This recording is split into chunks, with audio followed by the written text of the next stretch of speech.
impressive. It really was. They tested them, came back, tested them, and finally stuck it in. Okay, there's 1:43 left in the half. Last year's game really turned on this period of time. The Santa Barbara Condors gave up 4 quick goals in the last 2 minutes of play in the first half and never recovered. Perhaps we'll see the same kind of movement in this game.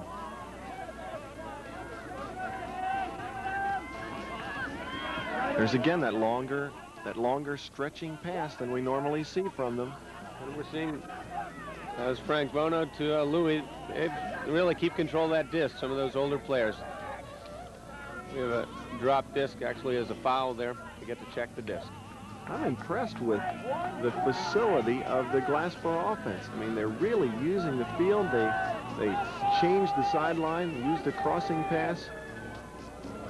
Last year, I thought they really had a very simple offensive flow, but they didn't really show us this kind of movement. I'm impressed with it. Part of it's the nature of their program. Being a college team, they play every night.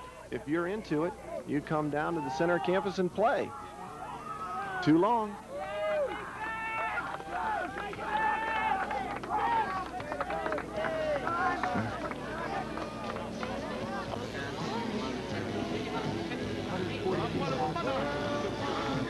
$117 and what?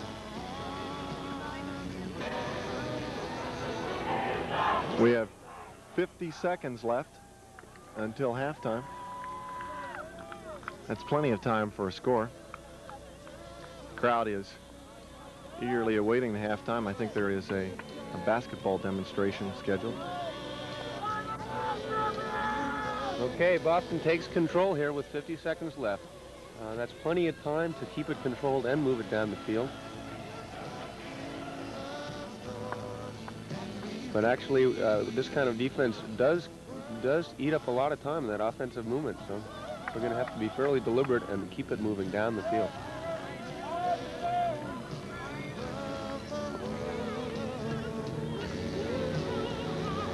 It's interesting to see how much of a stretch that Boston is showing them right now. You can see they've got an overload deep.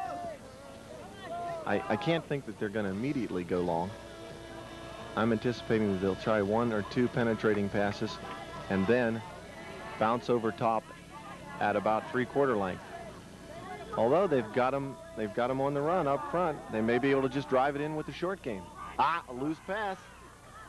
Yep, Glassboro gets a chance now. Defensive play by Boston, 30 seconds left. Fantastic knockdown by Herrick.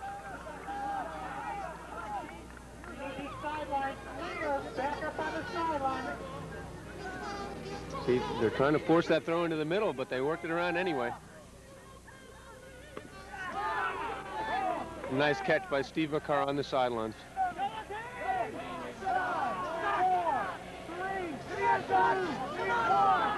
A long pass. It's off and knocked down.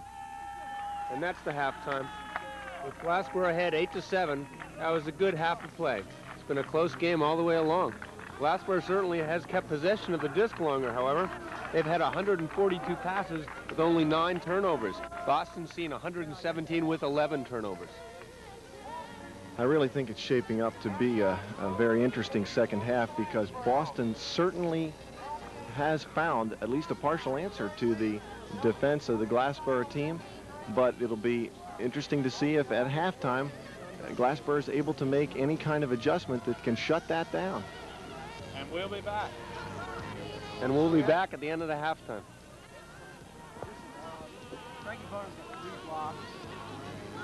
Okay. We'll probably come back when we do it. We'll do a startup when we come back second half.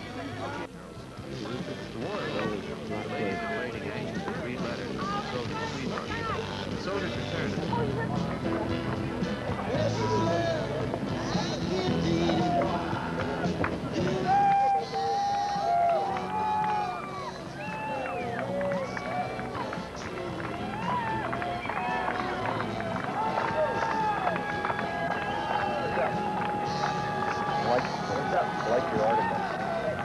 It's a granola thing. Is that original? That's not it. That's a joke that I originally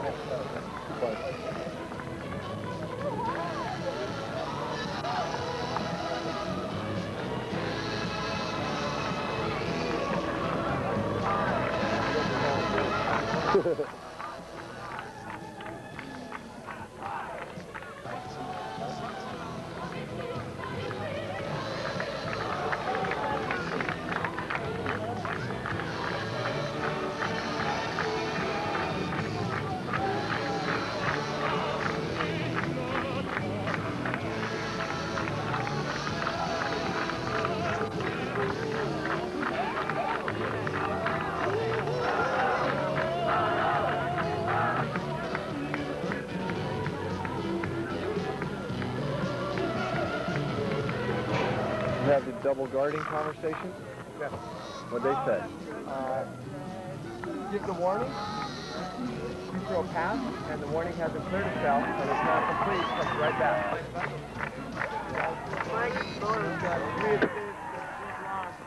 And on all this scoring, it's spread out. I don't think anyone has more than one goal. Actually, two goal nights.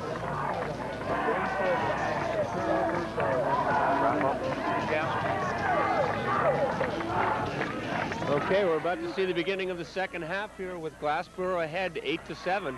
We have a close game, about the same number of turnovers per team. Glassboro seems to be working at a little higher percentage with their completions, however, with a little more time of possession. Very strong for the team so far. Keith Armstrong with 2 goals. Jim Herrick with 2 key defensive blocks for Boston. On the Glassboro side, I think probably one of the key players has been Frankie Bono, who has made three throws for the scores and 3 key defensive blocks. Those blocks, it's interesting, I guess, in a lot of other games in football, the defense rarely gets a lot of ink, but here it is so absolutely critical because, frankly, it is an offensive game, and it is extremely hard to get those critical turnovers. So each one of those blocks is really magnified in the impact that it has. So those defensive interceptions, blocks, and just the guy that's out there hustling hard to make sure that his man doesn't even handle the disc, that's really a very important contribution. No question, Dan, and I think what we see going on here in the field right now has a very important play in that defensive end of things. It's how the team gets psyched up to continue that intensity and to keep that defensive pressure on the team, on the opposer. I think what we see here is 2 teams that do have a lot of spirit coming against each other, and the defensive pressure is going to be key. I wish I could have been in the huddles at this halftime, because I really think that whatever conversation went down there is going to determine whether this thing is going to be won or lost. I really that Borough has to make some sort of an adjustment in that middle line to be able to accommodate the new attack that Boston is showing them. On Boston's end, I think it really comes down to continue to keep the discipline and the focus to go against the zone and, of course, to execute as they finally were doing near the end of the first half. So I really believe it comes down to whether the Borough is going to successfully adjust to the change that's made by Boston.